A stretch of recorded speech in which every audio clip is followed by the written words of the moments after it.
Cette émission vous est présentée en partenariat avec la Société d'histoire du Lac-Saint-Jean, dont les services mettent en valeur le patrimoine et le territoire dans une perspective d'apprentissage collectif.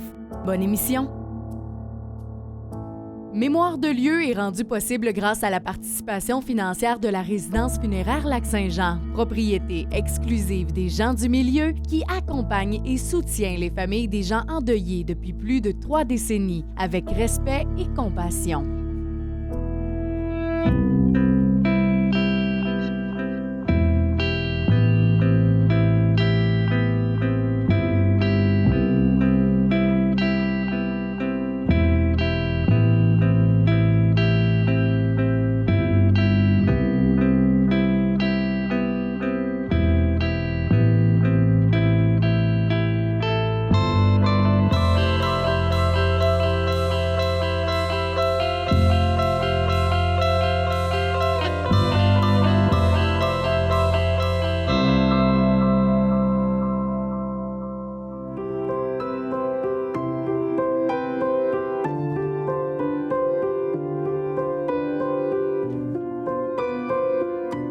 Ici Mélissa Raté, bienvenue à ce nouvel épisode de Mémoire de lieu. Cette fois-ci, on vous amène à Sainte-Monique de Honfleur où se situe l'ancienne épicerie P.A. Larouche.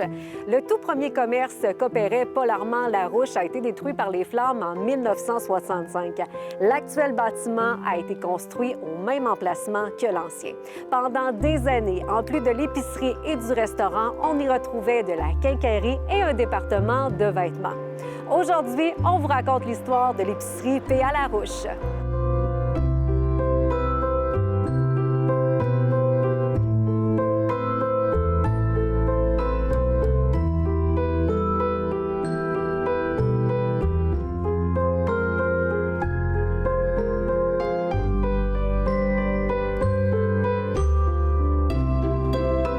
À mes côtés, Olivier Lavoie-Dallaire, archiviste et historien de la Société d'histoire du Lac-Saint-Jean. Olivier, merci d'être encore parmi nous pour Mémoire de lieu. Comment vas-tu? Ça va bien, Mélissa, ça va très bien. On se retrouve à Sainte-Monique de Honfleur. On parle évidemment de l'épicerie P.A. Larouche qui fait partie intégrante évidemment de l'histoire commerciale de la municipalité.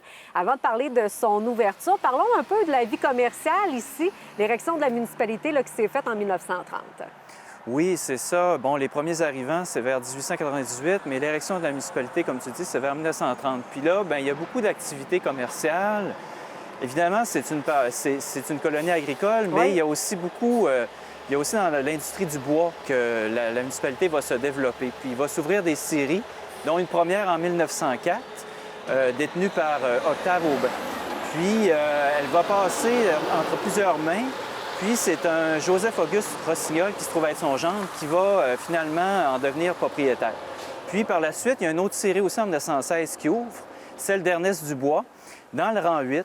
Et lui, il va louer des terres qui appartiennent à un dénommé Sivière-Larouche, dont on va parler beaucoup, qui se trouve être le père de Paul Armand Larouche, qui détenait l'épicerie Larouche, donc le commerce dont on parle aujourd'hui. Absolument. Puis on sait que la municipalité s'est développée. Là, après ça, c'était effervescent. Il y avait des salles de billard, même des chambres comme motel aussi qu'on pouvait avoir. Oui, c'est ça. C'est que l'activité commerciale aussi va prendre un autre boom à partir du début des années 50 avec la construction des centrales hydroélectriques sur la rivière Péribonka, notamment celle ici de Chute-à-la-Savane, qui est très proche de la municipalité.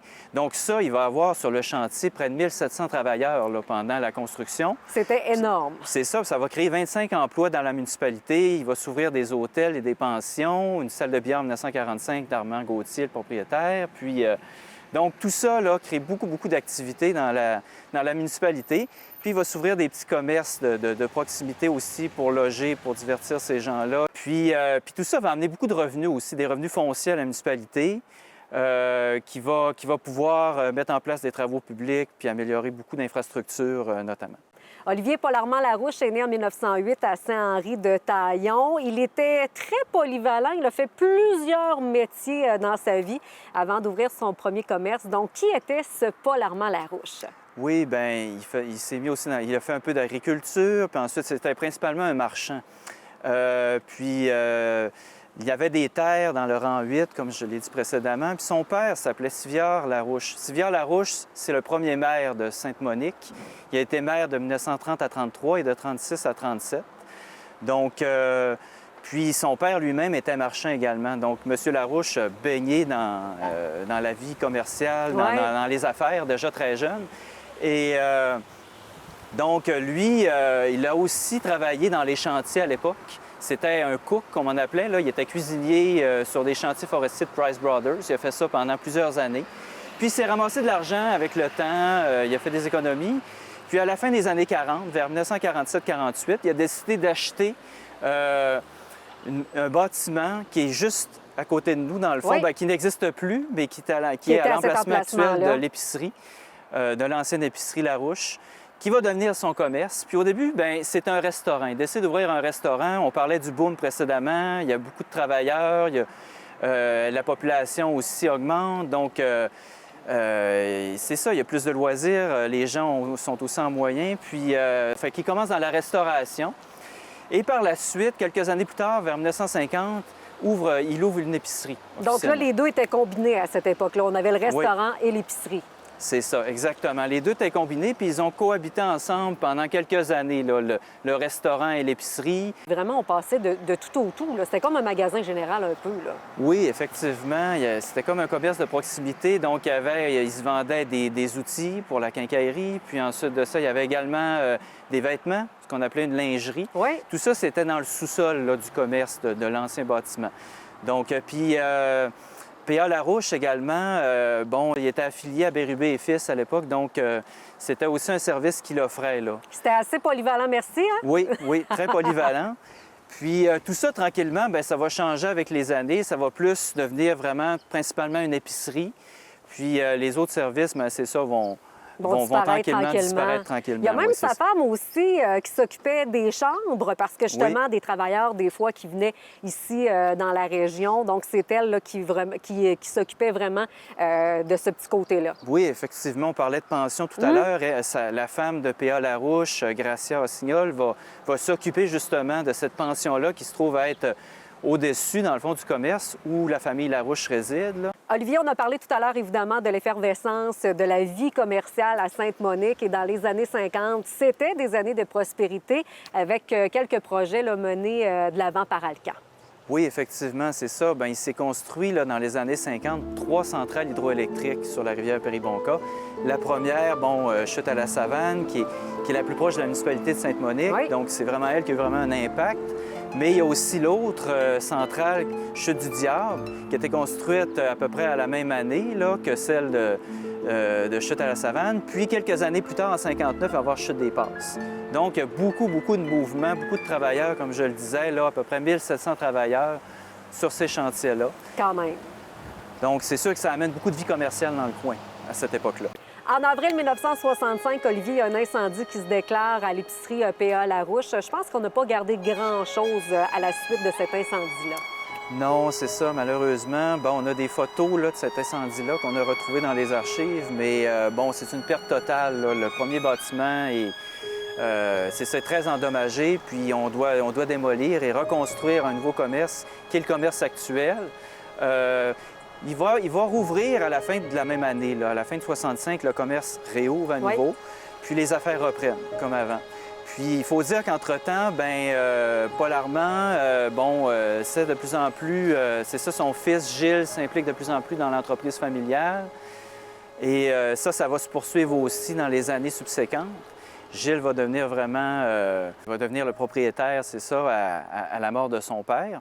Puis dans les années 60, c'est ça, il y a beaucoup de choses qui changent. Il y a aussi les permis de boissons qui apparaissent. Oui, c'est vrai! C'est ça, l'épicerie va devenir va être officiellement reconnue comme il va avoir une agence de la SAQ. Ensuite de ça, dans les années 70, ils vont également...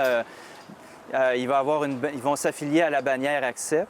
Puis ça va se poursuivre en fait jusqu'à la fermeture, là. Donc, c'est des grosses modifications qui arrivent entre-temps. Puis là, vraiment, la vocation d'épicerie, ça devient vraiment clair et ça devient vraiment le seul... C'est vraiment la seule épicerie qui était ici, là. Oui, c'est ça. Ça devient vraiment le commerce principal.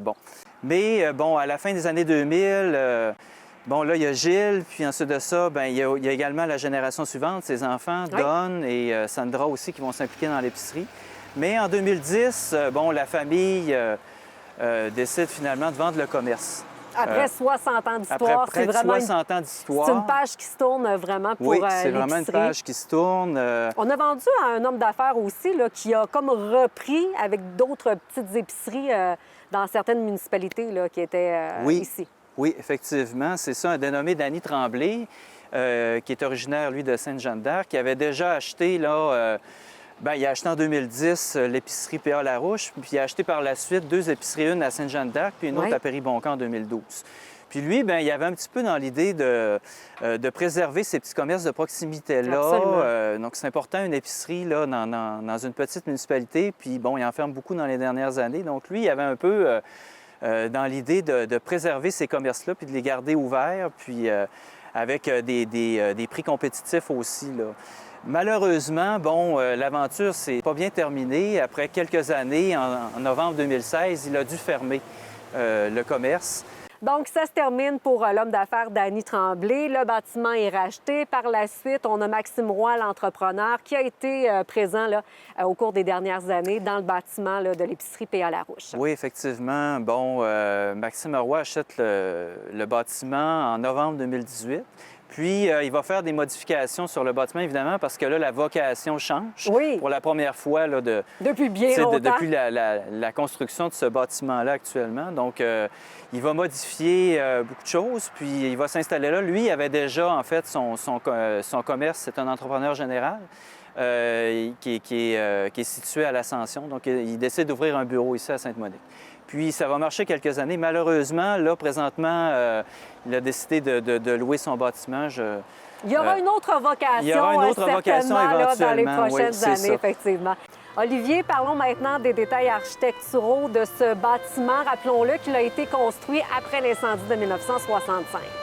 Oui, tout à fait. Donc, on peut voir, bon, tout d'abord, la façade avant, qui est un petit peu plus haute, il y a un parapet sur le dessus qui cache un toit à 2 versants. Oui. Ça, en fait, c'est ça, ça cache un peu la forme du toit. Et bon, il est de forme rectangulaire, évidemment, ce commerce. Et il est situé aussi dans un coin de rue. Hein. Ça le met vraiment en évidence. On le voit vraiment sur toute sa longueur. Et comme vous pouvez constater, bon, à l'époque, l'annexe, c'était un logement. C'était là où résidait la famille Larouche. La famille Larouche, OK. Un peu comme le premier bâtiment qui était au 2e étage. Tu avais le commerce et Oui, tu avais le exactement, fameux c'est département de vêtements qui était dans le sous-sol. Exactement, c'est ça. La famille résidait à l'étage, puis le commerce était au rez-de-chaussée. Donc, avec le nouveau bâtiment, bien là, ils étaient vraiment à l'arrière du commerce. Oui. Et bon, avec les rénovations, avec l'acquisition par l'entrepreneur Maxime Roy, bien là, ce dernier a vraiment ajouté une porte de garage. La superficie des ouvertures a changé. Donc, on ne veut plus mettre en évidence le rayonnage de l'épicerie, mais on veut plus que le bâtiment soit fonctionnel. Puis, bon, il devait ranger, évidemment, peut-être son véhicule ou du matériel pour pouvoir travailler. Pour sa compagnie, exactement. effectivement. Donc, on a réduit un peu la superficie des ouvertures, comme on peut voir. Puis, le parement extérieur aussi qui a complètement changé, qui n'est plus le même qu'à l'origine. Quand même. Et bien sûr, on verra dans les prochaines années sa nouvelle vocation. Oui, c'est ça. Il est alloué présentement, comme on peut voir, et nous verrons ce que ça deviendra. Ce que l'avenir réserve à ce bâtiment. Ce que l'avenir nous réservera. Ouais. Olivier, merci infiniment de nous avoir raconté la petite histoire de l'épicerie P.A. Larouche. Merci.